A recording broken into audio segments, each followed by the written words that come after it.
being a media property in the Friday the 13th franchise has never been a sign of quality. As a matter of fact, it's often an indicator of poor quality. That doesn't mean it can't be a whole lot of fun though.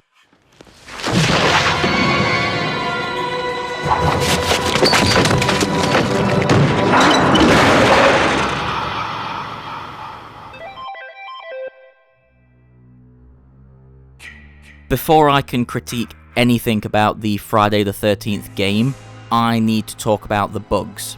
Friday the game is a mess. A real bad mess.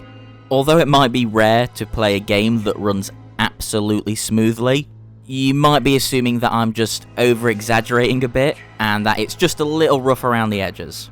Well, I'm here to tell you that Friday the game doesn't have any edge left.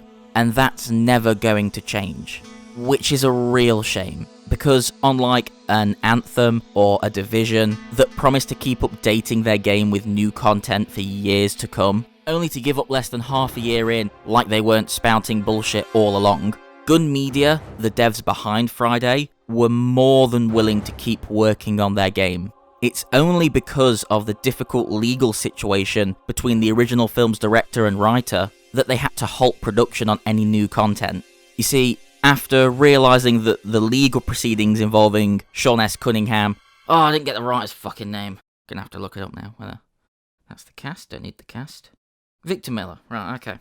After realising that the legal proceedings involving Sean S. Cunningham and Victor Miller would take several months at minimum, Gun Media decided it wasn't worth waiting it out and trying to pick up the game again months down the line. Instead, deciding to cut off support and move on to new projects. So all that means is the current state of the game is as good as it gets. That all being said, this game is killer. The gameplay is incredibly simple, much like the plot of the films it's based on. A maximum of 7 counsellors start at random locations on the map and have to find a way to escape. This means you'll either need to fix up a car or a boat, repair the fuse box and call the police, or just wait out the full 20 minutes a match lasts for. All of which is really easy, so long as you don't bump into the player controlling the 7-foot-tall monster that is Jason Voorhees, who, unlike the counsellors that are upsettingly prone to cracking, breaking, or tearing, is next to unstoppable. That feeling of dominance over the other players is a real power trip.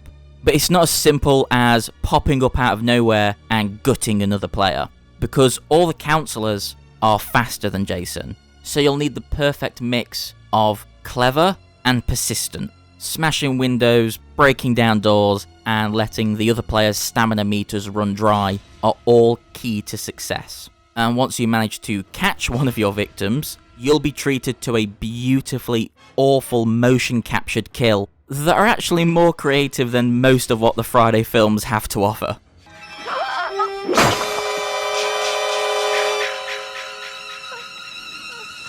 Sometimes, when you're Jason and playing against some overly cocky players that are very familiar with the game, it can be frustrating. But if you remember to be clever and persistent, like I said, you'll be able to wipe the smiles off their faces quicker than you can say, "Son of a bitch."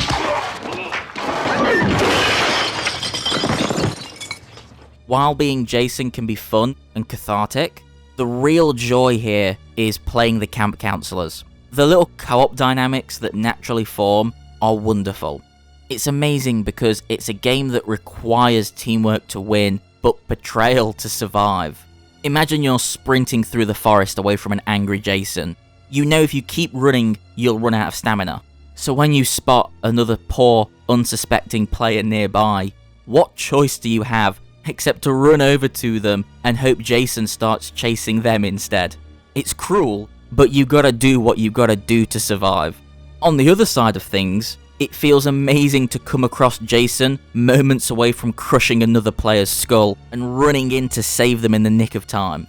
It's the really basic gameplay setup that allows for some truly memorable, unscripted moments, and it helps that it's an incredibly addictive gameplay setup. I've spent countless hours deciding to play just one more match. It's not all roses though. There's a lot of bugs that will never get ironed out, for the reasons I covered at the start of the video. And even die-hard fans of the franchise will eventually get bored of the film-accurate maps. That's actually a really important aspect of the game that I've neglected until now. If you've ever seen a Friday the 13th film before, which I hadn't the first time I played the game, it's still a really enjoyable time. If you've seen the films though, which I now have, it becomes very apparent how big a love letter this game is to the franchise. The different Jason character models and the main locations for the first 5 films are lovingly recreated, down to the smallest detail, which really does add a lot to the experience, because now you get to be murdered in the same places the characters are murdered in the films. There's also the fun inclusions like the Pamela and Tommy tapes that flesh out some of the backstory, and Tommy Jarvis being a playable character if the player calls for him, which then makes that player the only person able to kill Jason outright. Good luck trying though, it's not easy. Again though, these will only really be of interest to the long-time fans of the series.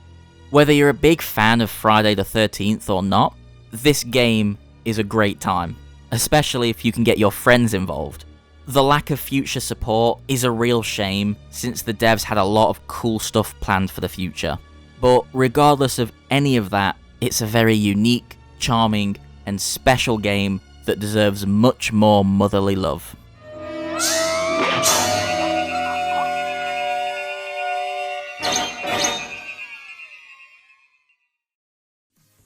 Thanks for watching the video, guys. Are you a fan of any of the Friday the 13th films? If so, which one and or ones? Have you given the game a go? Do you like the game? Feel free to let us know all of that down in the comments if you want. Also, if you do have the time to leave a like and subscribe, we would really appreciate that. It really does help us out. Cheers.